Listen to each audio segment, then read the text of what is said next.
السلام عليكم ورحمة الله وبركاته.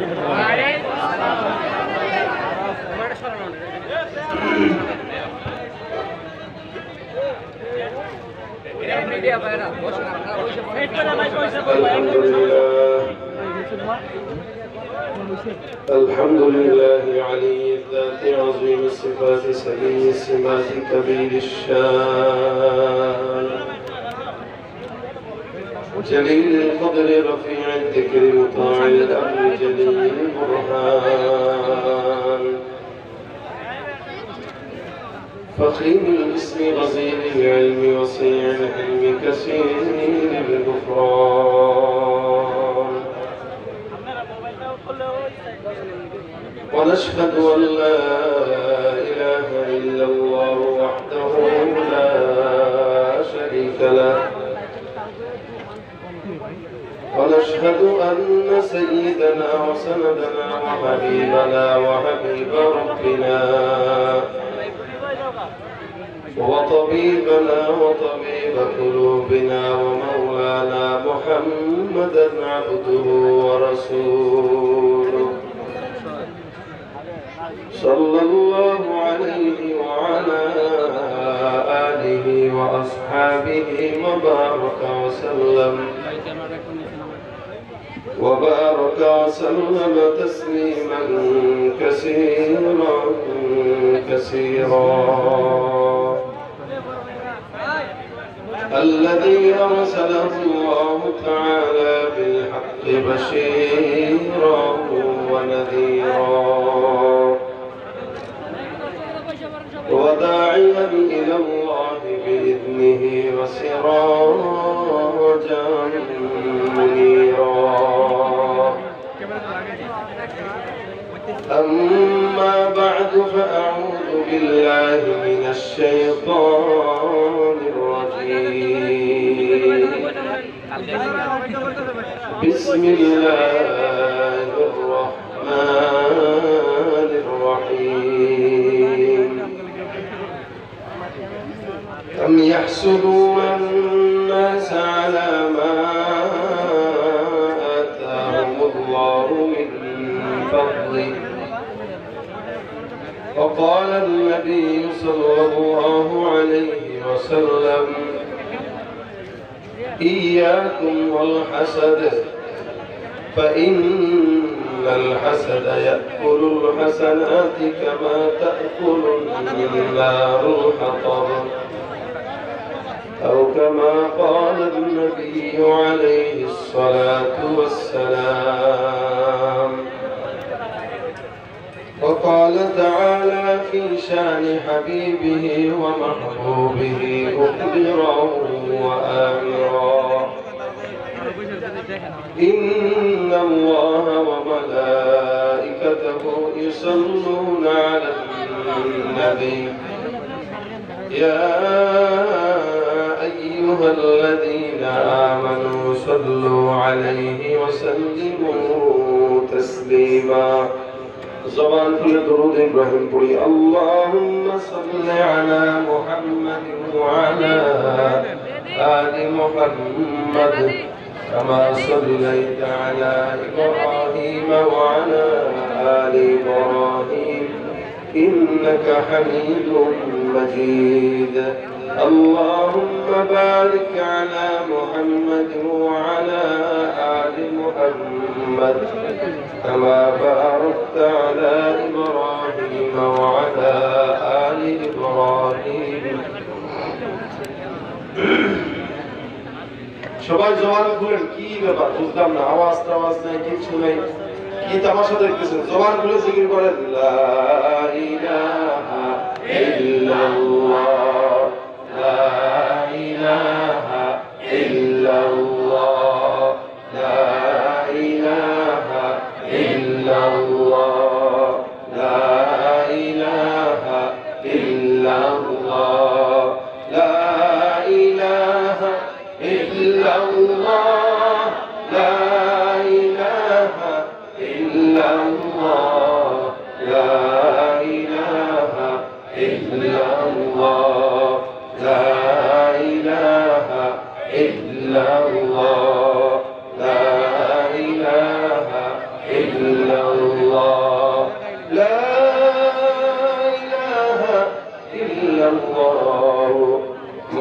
মুহাম্মাদুর রাসূলুল্লাহ সাল্লাল্লাহু আলাইহি ওয়াসাল্লাম। আলহামদুলিল্লাহ, উত্তর নারায়ণদিয়া বালুয়াকান্দি পশ্চিম পাড়া জামে মসজিদ ও যুব সমাজের উদ্যোগে আয়োজিত বার্ষিক তাফসীরুল কুরআন বার্ষিক তাফসীরুল কুরআন মাহফিলের আজকের সম্মানিত সভাপতি, দিন প্রিয় ইসলাম প্রিয় ভাইয়েরা, পর্দার আড়ালে অবস্থানরত মা বোনেরা, আল্লাহ পাকের দরবারে লাখ কোটি শুকরিয়া যে রব্বে কারীম আপনাকে আমাকে ইমানি মুযাকারায় শামিল হবার তৌফিক দান করেছেন। জবান খুলে উচ্চ কণ্ঠে মালিককে খুশি করে সকলে বলি আলহামদুলিল্লাহ।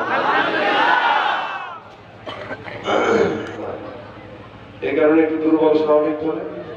আপনারা যদি আমার থেকে কিছু বের করে নিতে চান তাহলে আমাকে দিতে হবে, আমাকে দিয়ে তারপর আমার থেকে নেবেন। আমাকে দিবেন না আর আমার থেকে চাবেন, এটা হইতে পারে না।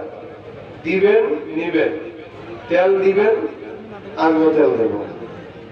তেল ছাড়া দুনিয়াও চলে না, গাড়ির চাকাও চলে না, আমিও চলতে পারবো না। এখন কি তেল দিবেন না তেল ছাড়াই থাকবেন? নাকি আপনারা বলেন তেলের দাম তো অনেক বেশি, তেল তেল দিয়ে আসতে পারতাম না? আপনার তেল আপনি নেন, আপনার তেল আপনি দেন না? সবকিছুর দাম বাড়ছে আমাদের সমাজে, তেলের দামও সেইভাবেই বাড়ছে। আর আপনাদেরকে যদি আমারও তেল মারা লাগে তাহলে আমার অবস্থা বেগুজি হয়ে যাবে। কি আওয়াজ দিবেন? তেল দেওয়া লাগবে না, তেল ছাড়া তেল মারিয়া ফায়দা নেই যে লুটিয়া, তেল বিনা চলে না দুনিয়া। সরিষা তিসি বাদাম সয়াবিন আর সূর্যমুখী তিলের তেল আর ডিজেল কেরোসিন, কবিরাজি হোমিওপ্যাথি তেল মাথা দিলে গরম মাথা হইয়া যায় হিমেল। আবার গন্ধ তেল গিন্নির বরাত খুশিতে যায় ভরিয়া, তেল বিনা চলে না দুনিয়া, বাইরে তেল বিনা চলে না দুনিয়া। রোগী হইয়া যাবেন ক্লিনিকে আর সেখানে তো তেলের বাহার দেখবেন চারিদিকে। কি বলেন? আরে কথা কয় না, জোরে কর। এই তেল সব জায়গায় লাগে না, লাগে না? অসুস্থ বা রোগী হইয়া যাবেন ক্লিনিকে, সেখানে তো তেলের বাহার দেখবেন চারিদিকে। ডাক্তার মিস্টার সাংবাদিক কোন তেলের পাগল সবাই, তেল পাইলে সবাই যেন ডাকে নতুন জামাই। সাংবাদিক কোন তেলের পাগল সবাই, তেল পাইলে সবাই যেন ডাকে নতুন জামাই। আবার তেল পাইলে নেতা খুশি সত্য মিথ্যা ভুলিয়া, তেল বিনা চলে না দুনিয়া, ভাইরে তেল বিনা চলে না দুনিয়া। বুঝে এক ফোঁটা তেল অনেক দামি ভাই, আরে অজাগাতে কলস কলস কোনো দপ্তর নাই। জায়গা বুঝে এক ফোঁটা তেল অনেক দামি ভাই, আরে অজাগাতে কলস কলস কোনো দপ্তর নাই।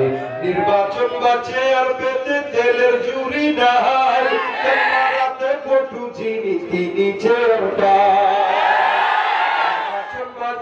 পেতে তেলের জুড়ি নাই, তেল মারাতে পটু যিনি তিনি চেয়ার পায়। আবার তেলের কাছে পুলিশ কাতর, মন্ত্রী এমপি সব নিয়া, তেল বিনা চলে না দুনিয়া, বাইরে তেল বিনা চলে না দুনিয়া। তেল আরো লাগবে?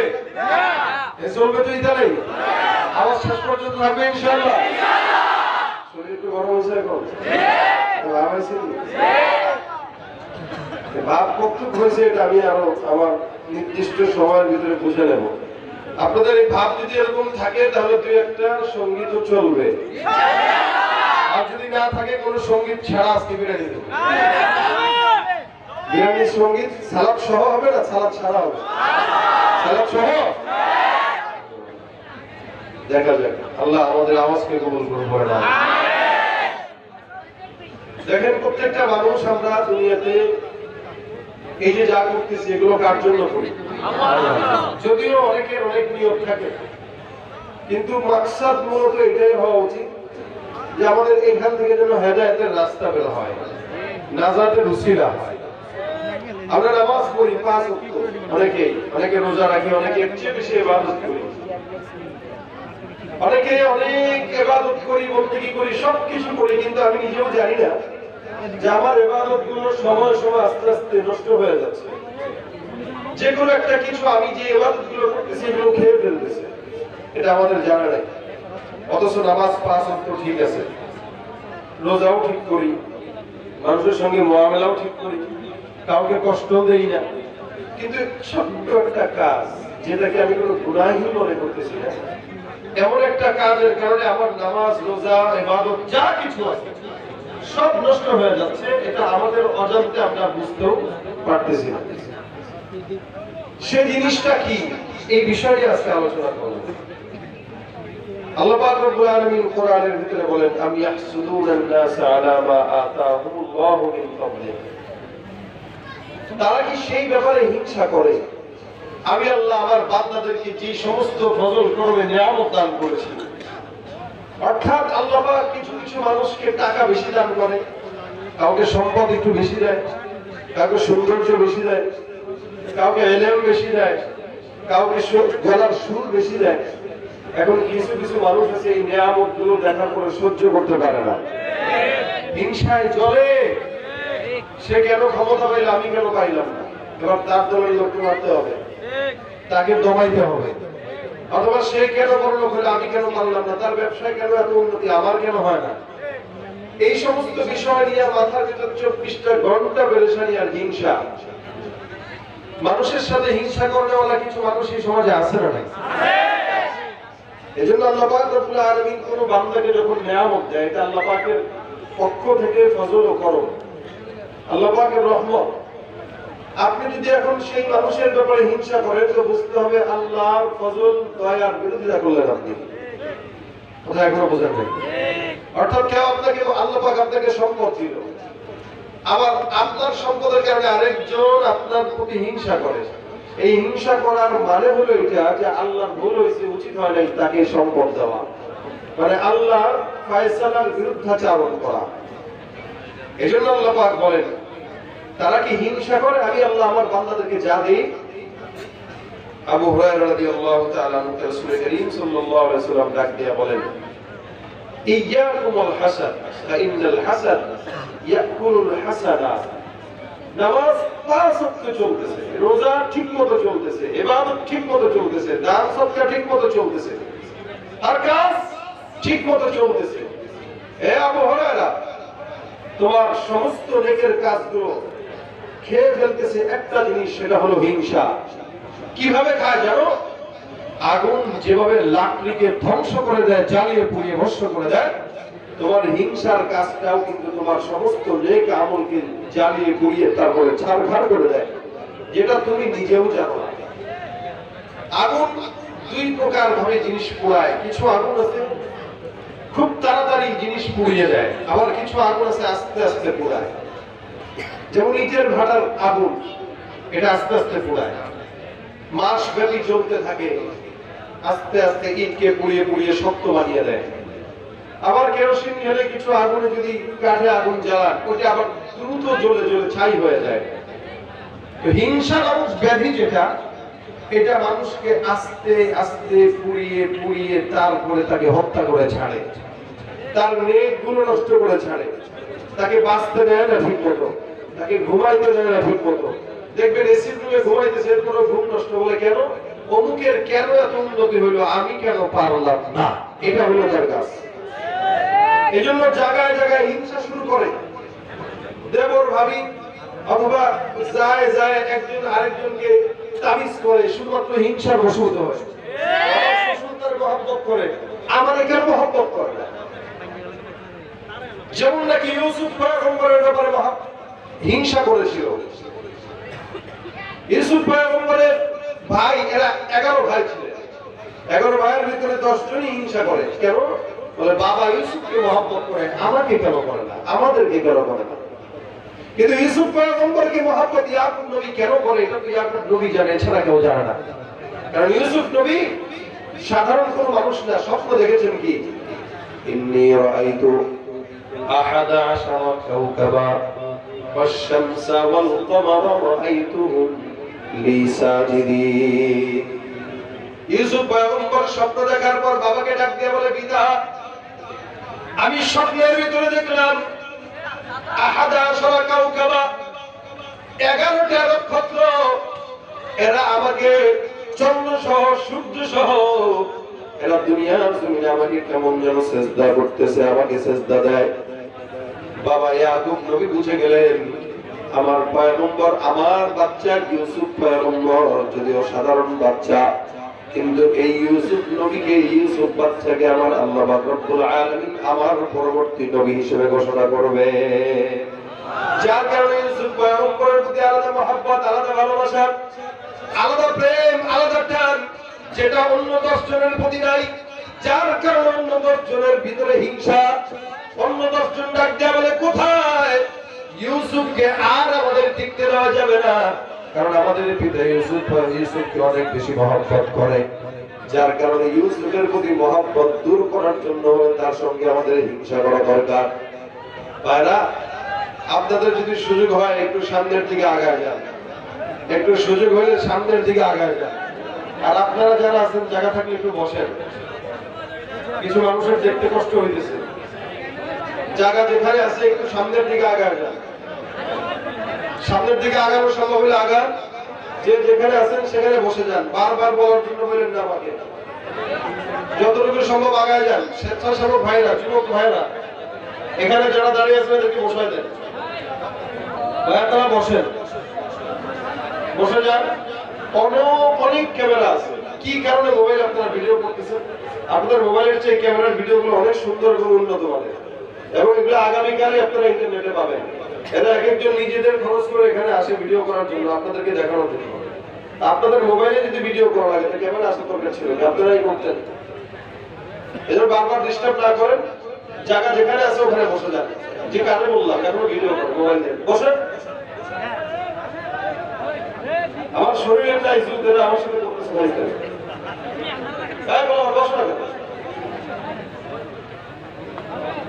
পিছন থেকে একটু সামনে যতটুকু সম্ভব আগায় যান, আগায় যান। আর যদি কেউ পরে আসে এরা দাঁড়ায় দাঁড়ায় শুনবে, কারণ আমাদের দেশে অসংখ্য মানুষেরা যখন গানের মেলা হয়, প্যান্ডেল হয়, ওখানে ঘন্টার পর ঘন্টা দাঁড়ায় দাঁড়ায় ওগুলো শুনে।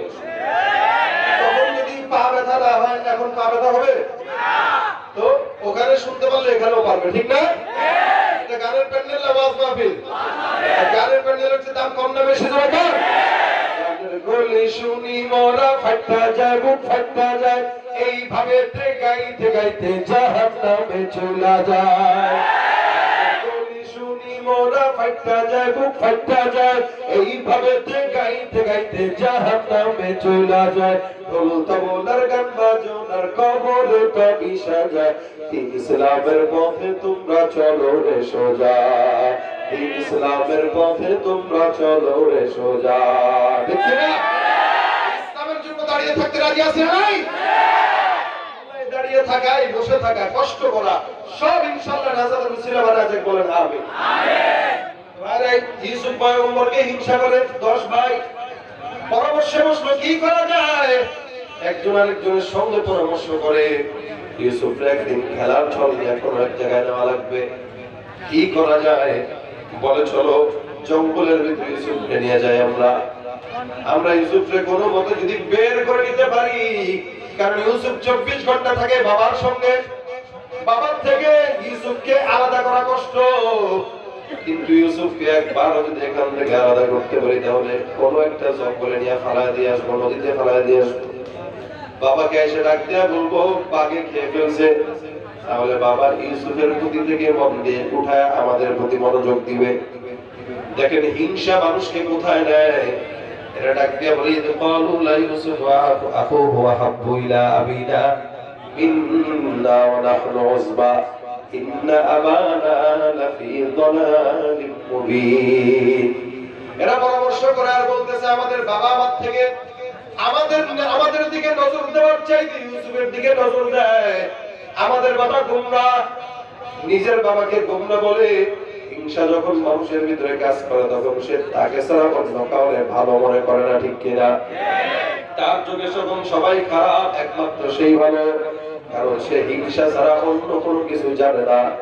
10 ভাই যখন ইউসুফ পয়গম্বরকে নিয়ে যায়, বাবাকে ডাক দিয়া বলে, আমাদের খুব মনের ইচ্ছা আমরা ইউসুফের সঙ্গে খেলবো, আমরা ছাগল চড়াইতে যাই, ওখানে যাওয়ার পর ইউসুফের সঙ্গে খেলাধুলা করে আবার তার বাসায় আপনার সামনে নিয়ে আসবো। বাবা 1-2 বার নিষেধ করে, কিন্তু না না, সন্তানদের সঙ্গে পারে নাই। 10 জন সন্তান অনুরোধ করার পর যখন নাকি ইউসুফ পয়গম্বরকে নিয়ে গেল জঙ্গলের ভিতরে, ইউসুফ আলাইহিস সালামকে নিয়ে যাওয়ার পর বিশাল একটা কূপ মরুভূমির মাঝখানে দেখতে পাইল। 10 জন পরামর্শ ক্রমে ডাক দিয়া বলে, ইউসুফকে এই কূপের ভিতরে ছেড়ে দাও, কারণ ইউসুফ যদি কূপের ভিতরে ফেলে দাও তাহলে ইউসুফ মারা যাবে। এই মুসলমান 10 ভাই মিলে ইউসুফ পয়গম্বরকে একটা বালতির ভিতরে ঢুকায় তারপরে কূপের ভিতরে নিক্ষেপ করে দিল। আমার আল্লাহ যদি কাউরে বাঁচাইতে চায়, আল্লাহ পাক রব্বুল আলামিনের সারা দুনিয়ার মানুষরা মিলে ওই বান্দাকে দুনিয়ার জমিন থেকে বিদায় করতে পারবে না। আল্লাহ যদি বাঁচাইতে চায় কেউ বাঁচতে পারবে না, আল্লাহ যদি বাঁচতে চায় কেউ বাঁচানো সম্ভব না, ঠিক কিনা? ইউসুফকে কুয়ার ভিতরে নিক্ষেপ করে, কুয়ার ভিতর থেকে পড়ে কিছুক্ষণ পর ভাই বলে ডাক দিয়ে বলে, শামুন, ইহুদা কোথায়? এরা চিন্তা করে কি ব্যাপার, ইউসুফকে কুয়ার ভিতরে ফেলাইলাম, এটা তো মরার কথা, এটা কি মরে নাই? ইউসুফ পয়গম্বর বলল, ও ভাই আমার, আমি কুয়ার ভিতরে এখনো অক্ষত অবস্থায় আছে, আমার ভয় লাগে, আমাকে উঠায় নাও। আল্লাহ পাক রব্বুল আলামিন ওই ভাইদের হিংসার জবাব দিয়া বলেন, ইউসুফ তোমার পেরেশানির কারণ নাই, আমি আসমান থেকে জিবরিল ফেরেশতাকে তোমার খেলার সঙ্গী হিসেবে পাঠিয়ে দিলাম। কুয়ার ভিতরে ইউসুফ পয়গম্বরের সঙ্গে খেলার জন্য জিবরিল আমিনকে পাঠিয়ে দেন। জিবরিল ফেরেশতা যায় বলে, ইউসুফ ভয় নাই, সবর, তোমার যা যা প্রয়োজন সব কিছু আল্লাহর তরফ থেকে এখানে ব্যবস্থা হবে। 10 জন ভাই এবার কান্নাকাটি শুরু করে দিল। কান্নাকাটি কিসের? বলে দিল ভং ধরছে। কি ধরছে? ভং ধরছে। ইউসুফের জামাটা ছিঁড়লো, ছিঁড়ে রক্ত লাগাইলো, লাগায়া বাড়ির দিকে রওনা হয়, আর কান্দে চাপড়ায়। বাবা ডাক দিয়ে বলে, কি বাবা? একজনের চেহারা এই হালত, বাবার সামনে দাঁড়ায়, ও বাবার কোনো কথা নাই জবাব দিয়া, আমাদের ভাই ইউসুফ আর নাই, এই যে জামাটা দেখেন, এই জামার ভিতরে ইউসুফ পয়গম্বরের রক্ত, তখনও কি ইউসুফ নবী হন নাই, বাচ্চা মানুষ। এই জামাটা তাকায় দেখেন, বাবা আমাদের কাছে আর কিছু নাই জামা ছাড়া। ইয়াকুব নবী আফসোস করে করে বলে, আরে এটা তো আমার ইউসুফের জামা। বলে হ্যাঁ। বলে ইউসুফ কোথায়? বলে ইউসুফকে জঙ্গলে রেখে আমরা ছাগল চড়াইতে গেলাম, এসে দেখি একটা হিংস্র প্রাণী ইউসুফকে খেয়ে দিয়ে জঙ্গলের দিকে টেনে নিয়ে গেছে, জামাটা রেখে গেছে। আল্লাহর নবী ইয়াকুব আলাইহিস সালাম বুঝা হয়ে গেল আমার সন্তানের সঙ্গে তারা অবিচার করলো। মন এতটাই খারাপ, আসমানের দিকে তাকায় কেমনে আর বলে, আল্লাহ আমার ইউসুফের জিম্মাদারি তুমি তোমার কুদরতি হাতে নিয়ে নাও। মন এমন খারাপ হয়ে গেল, এখন একটার সঙ্গে কথা বলে না। এরা মনে করলো ইউসুফকে যদি ওখানে ফেলা আসে আমাদেরকে মহব্বত করবে। এখন উল্টা হয়ে গেল, হিতে বিপরীত হয়ে গেল। এতদিন তাও কোনো মধ্যে একজনের সঙ্গে কথা বলে, একজন না একজনকে আদর করে। এখন ইউসুফ পয়গম্বরের এই ঘটনার পরে একটার সঙ্গে আর কথা বলা না, সবগুলোর সঙ্গে কথা বলা বন্ধ হয়ে গেছে। আল্লাহ পাক রব্বুল আলামিনের পয়গম্বর ইয়াকুব আলাইহিস সালাম আর কিছু বলে না। দেখেন এই 10 জন ভাই কেবলমাত্র হিংসার কারণে ইউসুফ পয়গম্বরকে গভীর কুয়ার ভিতরে নিক্ষেপ করে চলে আসছে। এই কারণে রাসূল করিম সাল্লাল্লাহু আলাইহি ওয়াসাল্লাম বলেন, হে আবু হুরায়রা, দুনিয়ার সব মানুষকে জানায় দাও তোমরা হিংসা থেকে বেঁচে থাকো। কারণ একটা কাঠকে, শুকনা লাকড়িকে যেভাবে আগুন জ্বালায় দেয়, প্রত্যেকটা মানুষের মনের হিংসাটাকে এভাবেই জ্বালাইতে থাকে। এই জিনিসটা কোত্থেকে আসলো? বলে দুনিয়া শুরু হওয়ার আগে থেকেই হিংসাটা আল্লাহ পাক রব্বুল আলামিনের সাথে নাফরমানি করে একজন করেছে। সেই লোকটা দুনিয়ার কোনো বান্দা না, সে হলো ইবলিস। কে? ইবলিস। আল্লাহ পাক যখন দুনিয়া সৃষ্টি করেন নাই, সমস্ত দুনিয়া আসমান জমিন সৃষ্টি করার আগে রব্বুল আলামিন মানুষ বানাবেন, মানুষকে বানানোর আগে আল্লাহ পাক পরামর্শ করলেন ফেরেশতাদের সঙ্গে। পরামর্শ করার পর আল্লাহ পাক জমিন থেকে মাটি আনার জন্য ইসরাফিল আলাইহিস সালামকে দায়িত্ব দান করলেন। ইসরাফিল আলাইহিস সালাম জমিনে এসে ডাকতে বলে, জমিন মাটি দাও। কে চাইলো? বলে আসমানের রব আল্লাহ চাইলেন। কিসের জন্য? বলে আল্লাহ পাক রব্বুল আলামিন দুনিয়ার জমিনে মানুষকে বানাইতে চায়, এই জন্য জমিন তোমার থেকে মাটি চায়। জমিন ইসরাফিলকে ডাক দেয়া বলে, না না, আমি মাটি দিতে পারবো না, আমার থেকে মাটি নেওয়া যাবে না।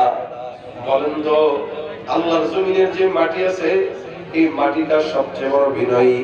যদি মাটি বিনয়ী না হইতো, আমরা দুনিয়ার জমিনে আজকের মাহফিলে যতগুলা বাঁশ আপনারা লাগাইছেন, মাটি যদি বলতো এক এক বাঁশের বিনিময়ে 10,000 টাকা করে চাঁদা দেওয়া লাগবে, আমরা পারতাম দিতে? কত টাকার খরচ করতে? কিন্তু মাটি কিছু বলে না, মাটি একদম নরম। এই জন্য রাসূল করিম সাল্লাল্লাহু আলাইহি ওয়াসাল্লাম বলেন, মান তাওয়াযা লিল্লাহি রাফাহুল্লাহ। কোন বান্দা যদি আল্লাহর জন্য বিনয়ী হয়, আল্লাহ পাক রব্বুল আলামিন ওই বান্দার সম্মান ইজ্জতটা দ্বিগুণ বাড়ায় দেন। এই জন্য বিনয়ী হব কার জন্য? ভাই আমার, ইসরাফিল আলাইহিস সালামকে জমিন মাটি দিতে স্বীকৃতি জানালো।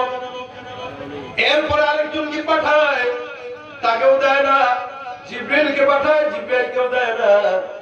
অবশেষে রব্বুল আলামিন আজরাইলকে ডাক দিয়ে বলেন, মালাকুল মাউত, যাও যাও, জমিন থেকে আমি আল্লাহর হুকুমে কিছু মাটির টুকরা নিয়ে আসো, আমি আমার বান্দা বানাইতে চাই।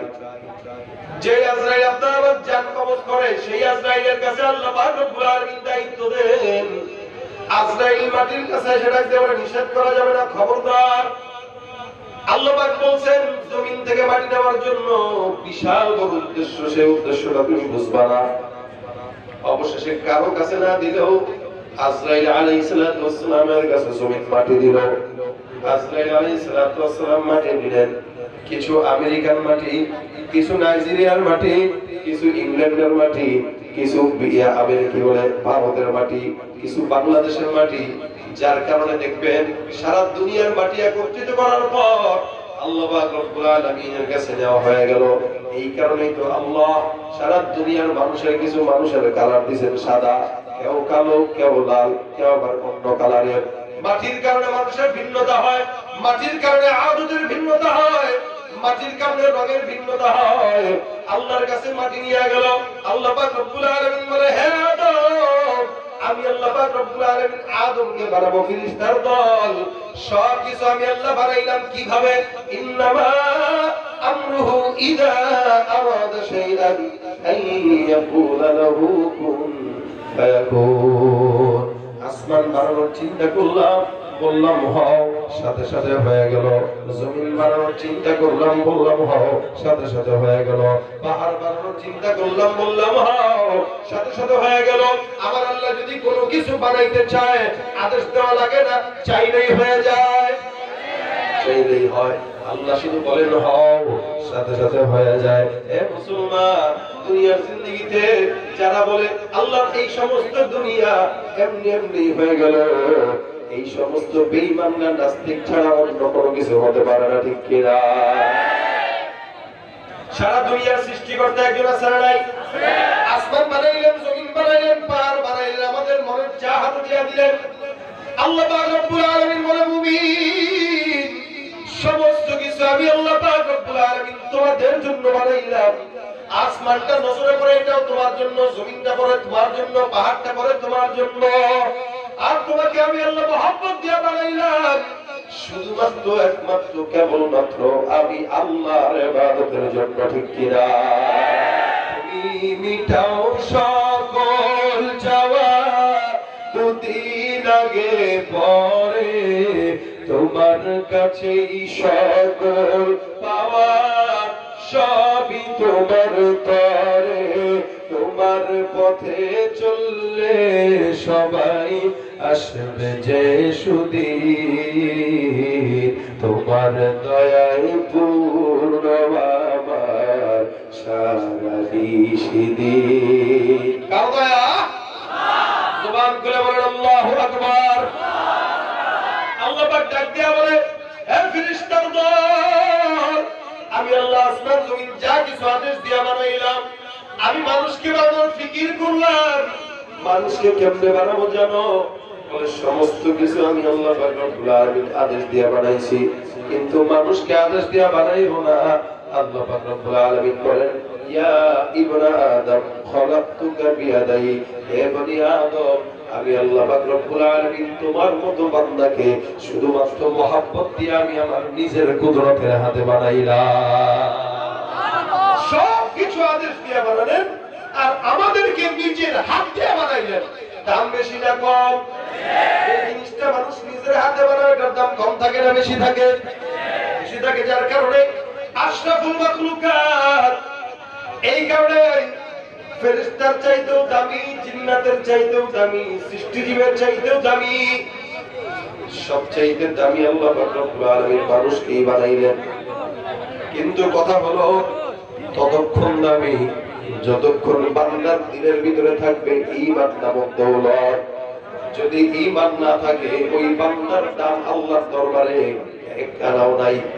যদি বান্দার ঈমান না থাকে, ইসলাম না থাকে, আল্লাহ পাক রব্বুল আলামিন বলেন উলাইকা কাল আনআম, এরা তো গরুর মতো, এরা তো কুকুরের মতো, এরা তো শুয়োরের মতো। এদিক দিয়ে বলতেছে দামি, ওদিক দিয়ে বলে কুকুর আর শুয়োরের মতো। কিভাবে? বলে আল্লাহ পাক রব্বুল আলামিন আপনাকে আমাকে বানাইলেন ইবাদতের জন্য। নামাজ পড়া এটা মুসলমানের কাজ না গরু ছাগলের কাজ? মুসলমানের কাজ। আমরা নামাজ পড়বো এটা আমাদের কাজ, জিকির করবো এটা আমাদের কাজ, রোজা রাখবো এটা আমাদের কাজ। কোনদিন কি কোন কুকুরকে দেখছেন নাকি টুপি মাথায় দিয়ে মসজিদে যাইতে নামাজ পড়তে? দেখছেন? কুকুরের নামাজ নাই, কারণ কুকুরকে আল্লাহ পাক নামাজ ফরজ করেন নাই, করছেন কাকে? মানুষকে। সেই মানুষকে যদি বলেন নামাজ পড়তে চলে, কোন প্যান্টে সমস্যা আছে?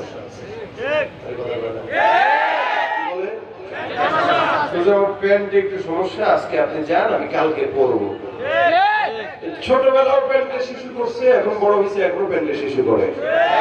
হ্যাঁ, এগুলোকে আপনারা বড় সাইজের প্যাম্পাস অর্ডার দিয়ে পড়াবেন, অতি প্যাম্পাস পর তাহলে হিসুর অন্তর না করে প্যান্টের ভিতরে। মুসলমান দাবি করে নামাজ নাই, মুসলমান দাবি করে রোজা নাই, মুসলমান দাবি করে ঈমান নাই, আখলাক নাই, যতই দাবি করেন, দাবির নাম মুসলমান হওয়া যায় না। ইসলাম এটা মানার নাম হলো ইসলাম, ঠিক কিনা বলেন? রমজান এলে রাখো না রোজা, দিনকে করো আঘাত, পয়সা করির নেই তো অভাব, দাও না তো যাকাত। রমজান এলে রাখো না রোজা, দিনকে করো আঘাত, পয়সা করির নেই তো অভাব, দাও না তো যাকাত। তুমি ইমানদারির বড়াই করো, নেই তোমার ঈমান। ইমানদারির বড়াই করো, নেই তোমার ঈমান। তুমি কেমন মুসলমান, তুমি কেমন মুসলমান? পারেন না?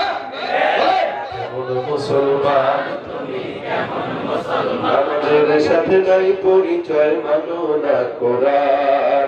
আমাদের সাথে নাই পরিচয়, মানো না কোরআন। তুমি কেমন মুসলমান? ঠিক না? নবীর উম্মত দাবি করো, সুন্নাহ মানো না, নবীর অপমানে তোমার হৃদয় কাঁদে না। নবীর উম্মত দাবি করো, সুন্নাহ মানো না, নবীর অপমানে তোমার হৃদয় কাঁদে না। তুমি বিজাতীয় সংস্কৃতিতে সপেছো পরা। কেমন মুসলমান তুমি, কেমন মুসলমান? কেমন মুসলমান তুমি, কেমন মুসলমান? সুদের টাকায় প্রাসাদে গড়ো, ঘুষ ছাড়ো না, দিন দুঃখী না খেয়ে মরে খবর রাখো না। সুদের টাকায় প্রাসাদে গড়ো, ঘুষ ছাড়ো না, দিন দুঃখী না খেয়ে মরে খবর রাখো না। তুমি ঘুষ খেয়ে অবিচার করো, সাজিয়া প্রধান, ঘুষ খেয়ে বিচার করো, সাজিয়া প্রধান। তুমি কেমন মুসলমান, তুমি কেমন মুসলমান? কেমন মুসলমান তুমি, কেমন মুসলমান? ঠিক কিনা? দাবি করার নাম মুসলমান নাকি মানার নাম? এ মুসলমান, আল্লাহ পাক রব্বুল আলামিন বলেন এরা কুকুরের মতো, শুয়োরের মতো, গরু ছাগলের মতো। আল্লাহ পাক রব্বুল আলামিন যার কারণে বলেন এরা নামাজ না পড়ার কারণে কুকুরের মতো শুয়োরের মতো, কিন্তু না না, বরং তার চাইতেও খারাপ। কেমনে একটা মানুষ কুকুরের চাইতেও খারাপ হয়, কেমনে একটা মানুষ শুয়োরের চাইতেও খারাপ হয়। এই মুসলমান আপনাদের এলাকায় চাঁদাবাজি করে যারা, দুর্নীতি করে যারা, এরা কি কুকুর করে না মানুষ করে? এরকম তো হয় নাই। এলাকার ভিতরে দোকান দিচ্ছেন, কুত্তা 10টা মিলে একসঙ্গে যায়, বলতেছে আমরা কুত্তা সমিতি আসছি, আমি সভাপতি, ও সেক্রেটারি, ও অমুক, ও ক্যাশিয়ার, আমাদের চান্দা না দিলে এলাকায় দোকান চলবে না। বলছে কোনদিন কুত্তা বলছে এটা? বলে কে? রাস্তাঘাটে ড্রাইভারদের থেকে চান্দা খায় কে? মানুষ খায়। দুর্নীতি করে কে? মানুষ করে। রাস্তাঘাটে রোডের পরিবর্তে বাস দেয় কে? মানুষ দেয়। জেনা করে কে? মানুষ করে। চুরি করে কে? মানুষ করে। এই কাজ তো কুকুর করে না, এই কাজ তো শুয়োর করে না। আল্লাহ পাক বলেন যেই কাজটা গরু, ছাগল, কুকুর, শুয়োর, বিড়াল করে না, তুমি করো, ওই কাজটা তুমি করার কারণে তুমি গরু, ছাগল, কুকুর, শুয়োরের চাইতেও খারাপ। ভাইরা আমার, এই কারণে আল্লাহ পাক রব্বুল আলামিন মানুষকে যেমন দামি বানাইছেন, তেমন আবার কম দামিও বানাইছেন। যখন কম দামি ভাই কোন জিনিস দিয়ে না গজল, গজল আমি গজল গাইতেছি, ভালো লাগতেছে? এগুলো বিরক্তিকর। আমি ওয়াজ করতে আসছি, গজল গাইতে আসি।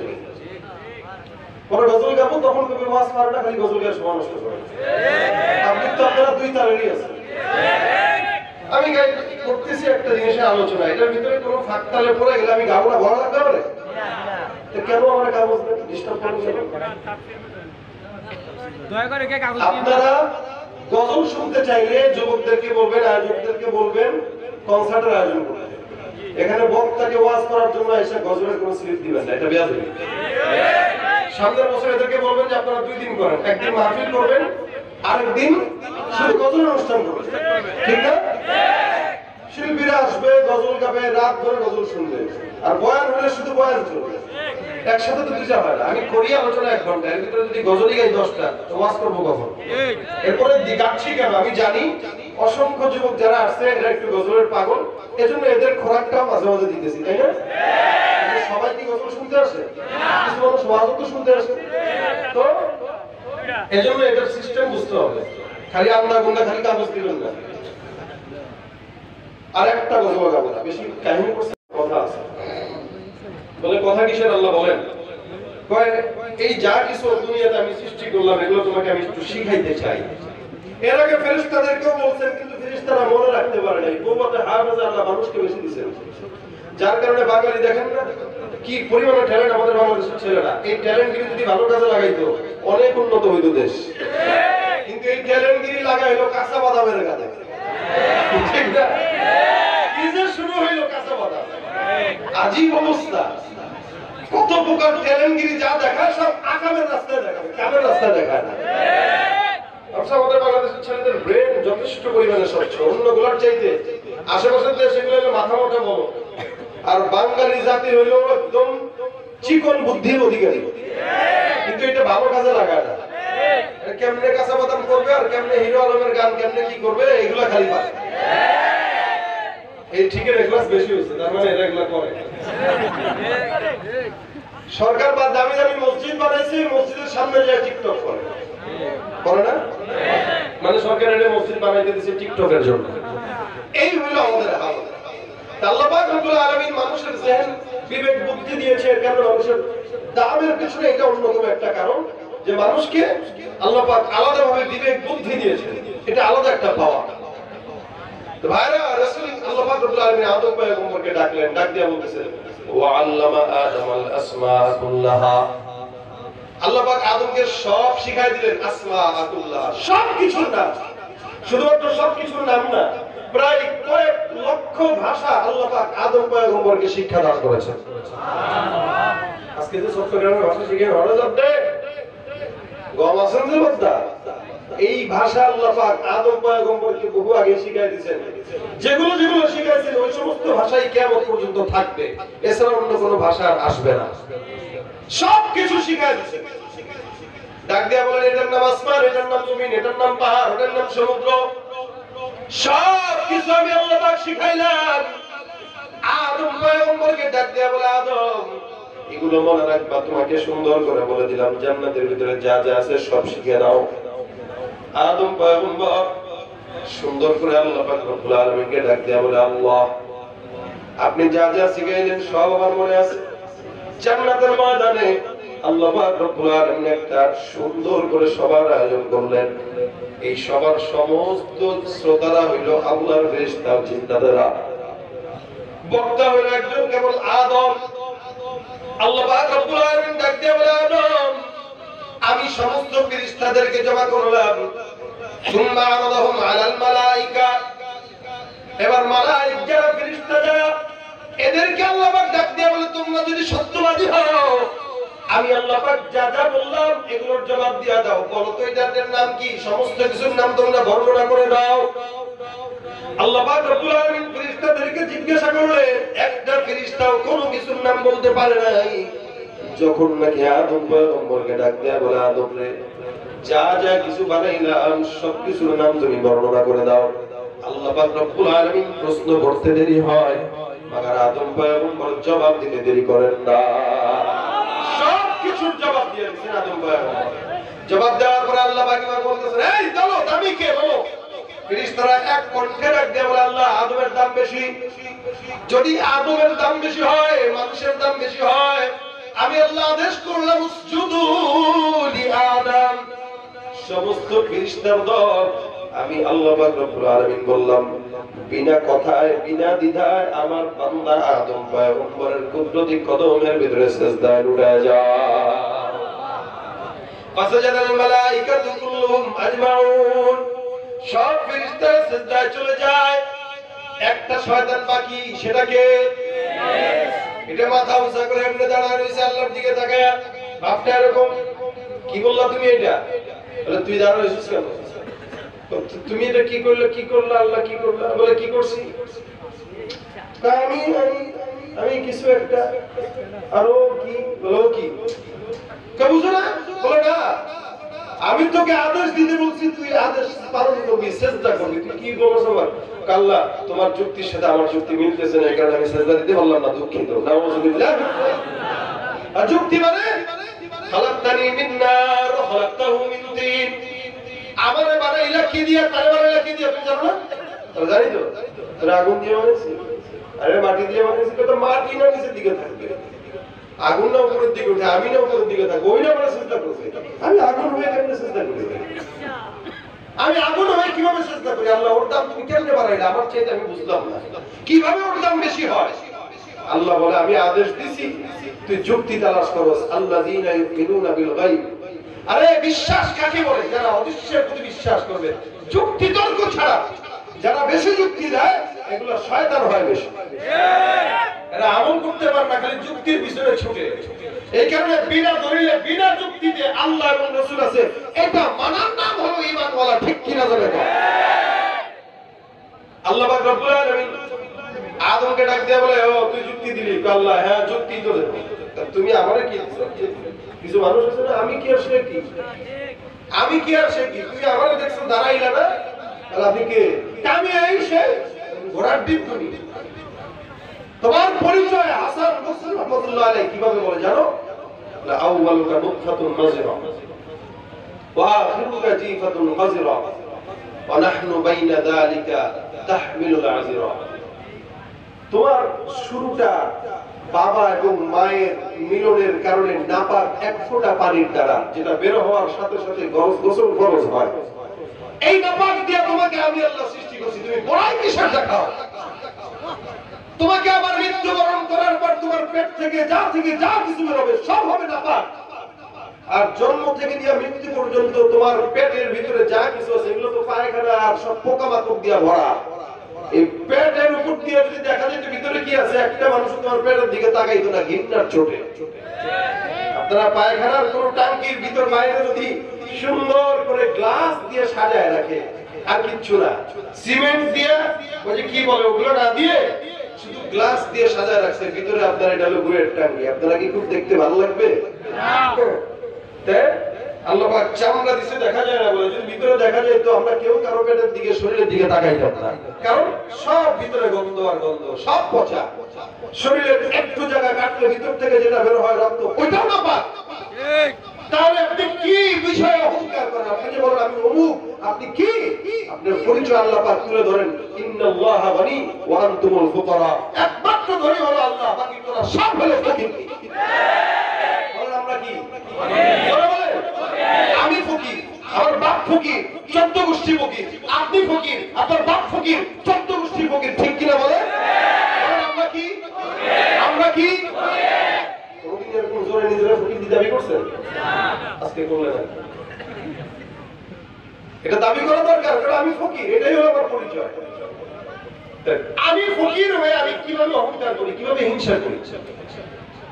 আল্লাহ পাক যেখানে ধনী, একমাত্র গর্বের করার কথা হলো সে আল্লাহ। সুতরাং আপনি বড় শিল্পপতি হইতে পারেন, বড় পাওয়ারফুল নেতা হইতে পারেন, অনেক বড় হাস্তে হইতে পারেন, কিন্তু আপনার পরিচয় বড় যেটা, সেটা হচ্ছে আপনি একটা ফকির নির্বাচন। আপনার বাপও ফকির ছিল, আপনিও ফকির। বাস এই চিন্তা যদি কোনো মানুষ করে, অহংকার, হিংসা, অন্য কোনো কিছু সে করতে পারবে না। শয়তান এখন এখানে হিংসা করতেছে না, কি হিসেবে তুমি তার দাম দিলে, কেমনে মানা যায়? এই দুনিয়ার শুরুতে সর্বপ্রথম নাফরমানি শয়তান শুরু করে। এর আগে আল্লাহর সঙ্গে নাফরমানি আর কেউ করে নাই। আল্লাহ বলে, ঠিক আছে নাফরমানি আমার সাথে, তোরে শয়তান বানাইতেছি, কিয়ামত পর্যন্ত তুই শয়তান থাকবি, হেদায়েত আর তোর কবরে থাকবে না। এবং শয়তানও একটু রাগ হয়ে গেছে, কি আমারও তুমি বিতাড়িত করলা, তাহলে আমিও দেখে নেবো তোমার বান্দারা কেমনে ভালো থাকে। قال فبعزتك لأغوينهم أجمعين। শয়তান ডাক দিয়ে বলে, আল্লাহ তোমার জাতের কসম, ইজ্জতের কসম, মালিক গো, কিয়ামত পর্যন্ত যত বান্দা আসবে সবগুলারে আমি গোমরা না করে কোনোদিন ছাড়বো না। অর্থাৎ আল্লাহওয়ালা বুজুর্গরা, নবীর ওয়ারিসরা খলিফা বানায় না, বানায়। পীর সাহেবরা খলিফা, খেলাফত দেয়, খেলাফত। তো শয়তানও চিন্তা করছে আমিও তো খেলাফত দেওয়া দরকার। এজন্য শয়তান খেলাফত দিতে যায়, কিছু কিছু নাস্তিক মুরতাদ গুলারে আমাদের দেশে পাঠায় দেয় খেলাফত দিয়ে, যা তোরা বাংলাদেশে কাজ হলো, আমি শয়তান যা করি তোরা তাই করবি। এজন্য হিংসা নামক জিনিসটা আল্লাহ পাক রব্বুল আলামিন বান্দার ভিতরে ঢুকায় দিয়েছেন ওখান থেকে। এটা যদি কোনো বান্দা করে, এটা রাসূল বলে দিয়েছেন, এটা করার দ্বারা নেক কাজ ধ্বংস। সমাজের ভিতরে বন্ধু সেজে আজকে একজন আরেকজনের প্রতি হিংসা করে আছে না নাই? সমাজের ভিতরে হিংসার জন্য আজকে মানুষ বসবাস করতে পারে না। আল্লাহ পাক রব্বুল আলামিন বলেন, এই জন্য হিংসা থেকে বেঁচে থাকো। মিন শাররি হাসিদিন ইযা হাসাদ। সূরা নাস, সূরা ফালাক, এগুলো আল্লাহ পাক দিয়েছেন এই কারণে। মিন শাররি হাসিদিন ইযা হাসাদ, যে সমস্ত প্রকার হিংসুকের শত্রুতা থেকে, হিংসা থেকে আল্লাহ তুমি আমাকে বাঁচাও। এটা দোয়া আল্লাহ পাক শিখায় দিলেন, এগুলো পড়বা, তাহলে আল্লাহ পাক হিংসুকের হিংসা থেকে আল্লাহ পাক বাঁচায়। বন্ধুত্বের সুযোগে আসা একজন হিংসা করে, এদিকে কাছে কাছে গলাগুলি মিলা, দোস্ত আমার খুব ভালো, ওদিক দিয়ে তোরা তোরা কোথায় ওইটারে এমনি এমনি এমনি এমনি করতে হবে, ওটা তো ওই যায় না। দোকান দিছে তো, আর তুমি দোকানে আসতেছে, কয় কই যান, অমুক দোকানে যাই, দুর্মিয়া জানেন নি চায়নার মাল জাপানি করে চালায়, ওটা চিনি তো আমি। দোকানে সব 2 নম্বরই করে, মসজিদে সব 2 নম্বরই করে। দেখেন হিংসাটা শুধুমাত্র দুনিয়াবি ক্ষেত্রে হয় না, হিংসাটা এখন দিনই লাইনে বেড়ে গেছে বেশি। কিভাবে? একটা মসজিদ করছে, মনে করেন এই এলাকার যুবক সমাজরা পশ্চিম পাড়া যায় মসজিদের উদ্যোগে করে, এখন যুবকদের ভিতরে 2টা দল হয়ে গেছে, আল্লাহ মাফ করুন, এটা হয়, দল হয়ে গেছে। এখন যুবক 2টা ভাগ হয়ে গেছে, যে যারা একটা কাজ করে, আমরা এই মসজিদে নামাজ কালাম পড়বো না, আমার বাপের জায়গা আছে, 5 শতক জায়গা নিছি, চল টাকা পয়সা দিয়ে আমরাও মসজিদে একটা করি, এগুলোর লগে আমাদের কোনো সম্পর্ক নাই। কিসের কারণে বলবো? হিংসা। এখন এই হিংসা করে যদি মসজিদ 14টাও বানান, এই মসজিদ 12টা হবে কিয়ামতের আলামত। কারণ রাসূল সাল্লাল্লাহু আলাইহি ওয়াসাল্লাম বলে গেছেন, শেষ জামানায় মসজিদ হবে পাল্লা দিয়া, হিংসার মাধ্যমে, আর ওইটাই বুঝে নিবা যে কিয়ামত চলে আসছে, বেশি দূরে না। তাহলে সব নেক নেকি না, কিছু নেক কিয়ামতের আলামত বটে, ঠিক না? তো প্রকার শত্রুতা সব দোষে যা করে, অন্যের ভালো দেখা শুধু হিংসা জয়লা মরে। প্রকার শত্রুতা সব বন্ধু সাইজা করে, অন্যের ভালো দেখা শুধু হিংসা জইলা মরে। পড়ালেখা কর্মকাণ্ড সবকিছু বাদ দিয়া পিচ্ছি পোলায় চালায় ফেসবুক গভীর মন দিয়া। আর দুই বন্ধুর মাঝে যদি ঝগড়া বিবাদ হয়, আর সরাসরি না কইয়া সব ফেসবুকে তুই কয়। ফেসবুকে এখন সংসদ আর হাইকোর্ট হইয়া গেছে, আর বকলম সব বলদগুলা বিচার করতে হইছে। যখন তখন মন গড়া রায় করে ঘোষণা, আপনার দেশে ফেসবুক আছে আমরা বড় না। ঠিক না? তাহলে যারা বন্ধুত্বের পরিচয় দিয়া শত্রুতা করে, হিংসা করে, এরা আসলে বন্ধুরা শত্রু। এইজন্য এগুলোর থেকে বেঁচে থাকা। মিন শাররি হাসিদিন ইযা হাসাদ, শত্রুর শত্রুতা থেকে, হিংসুকের হিংসা থেকে আল্লাহ যেন বাঁচায়, এই দোয়া করবেন। সমাজের মানুষ আমরা নামাজ পড়ি, কালাম পড়ি, ইবাদত করি, বন্দেগী যাই কিছু করি, আমাদের ইবাদত নষ্ট করার জন্য ছোট্ট এই গুনাহটা এটা যথেষ্ট। এজন্য যুবক যারা আছেন, আপনাদের এই পশ্চিম পাড়া জামে মসজিদ যুব সমাজের উদ্যোগে আজকের মাহফিল, এই যুবক ভাইরা সব সময় এক থাকতে পারবেন ইনশাআল্লাহ। কোনো কিছু এসে আপনাদেরকে যেন আলাদা না করতে পারে, কোনো কিছু যেন না করতে পারে। হিংসা ঢুকে যাবে, আলাদা হয়ে যাবেন, তোমার ইবাদত বন্দেগী সব নষ্ট। এই কারণে দোয়া করি যে এই যুবক ভাইরা দ্বীনের এই মেহনতকে কবুল করার জন্য মেহনত করে কষ্ট করে আজকের মাহফিলকে সাজিয়েছে, আল্লাহ পাক এই যুবকদেরকে জানে, মালে, ইমানে, আমলে, হায়াতে, রিজিকে সব কিছুতে বরকত দান করুন। বলেন আমিন। জোরে বলেন আমিন।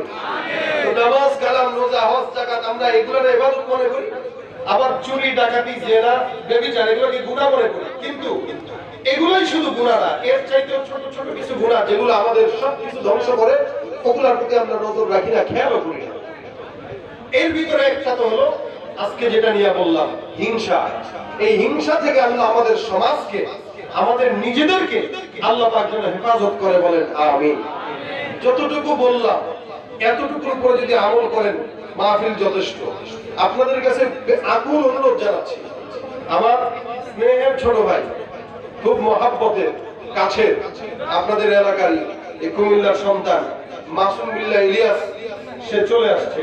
আলহামদুলিল্লাহ, সেও ভালো আলোচনা করে, এবং তারপরে তো মুফতি হেদায়েতুল্লাহ আজলি সাহেব আসেনি, উনি তো বাংলাদেশের অন্যতম একজন আলোচিত বক্তা। ইনশাআল্লাহ সবগুলো আলোচক আপনারা আলহামদুলিল্লাহ ভালো পেয়েছেন। শেষ পর্যন্ত আপনারা আলোচনা শোনার জন্য থাকবেন তো ইনশাআল্লাহ। কারণ আমাকে কেউ নামার পরে ডিস্টার্ব করবেন না, যেহেতু আমার বহু দূরের রাস্তা যাওয়া লাগবে, আছে সময় 1 ঘন্টা মাত্র। আমার জন্য দোয়া করেন, আল্লাহ যেন রাস্তাকে আমার জন্য সহজ করে দেয়। বলেন আমিন। এজন্য অনুরোধ, যাওয়ার সময় যুবক ভাইরা যেভাবে আসরানের সাথে আমাকে নিয়ে আসছে, এই যুবক ভাইরা যেন আবার এখন আমাকে সহযোগিতাটা করে। একজনও আপনারা ডিস্টার্ব করবেন না, উঠবেন না। এই যুবকদেরকে আমার খুব ভালো লাগছে, ওনাদের ড্রেস, ওনাদের স্বতঃস্ফূর্ততা আল্লাহ পাক যেন দ্বীনের জন্য কবুল করে। বলেন আমিন। শুধু আমার জন্য না, প্রধান বক্তা আসলেও আপনারা এভাবেই ইনশাআল্লাহ থাকবেন। আল্লাহ পাক এই যুবকদেরকে দ্বীনদার বানায় দেয়। বলেন আমিন। এজন্য একটা যুবক ভাই উঠবেন না, মাসুম বিল্লাহ ইলিয়াস সাহেব বসবে, আলোচনা করবে, আপনারা শুনবেন, শেষ পর্যন্ত থেকে তারপরে যাবেন। আল্লাহ পাক আজকের মাহফিলকে ভরপুর কামিয়াবি দান করুন। সকলে বলি আমিন। আখিরু দাওয়ানা আলহামদুলিল্লাহি রাব্বিল আলামিন। আসসালামু আলাইকুম ওয়া রাহমাতুল্লাহ।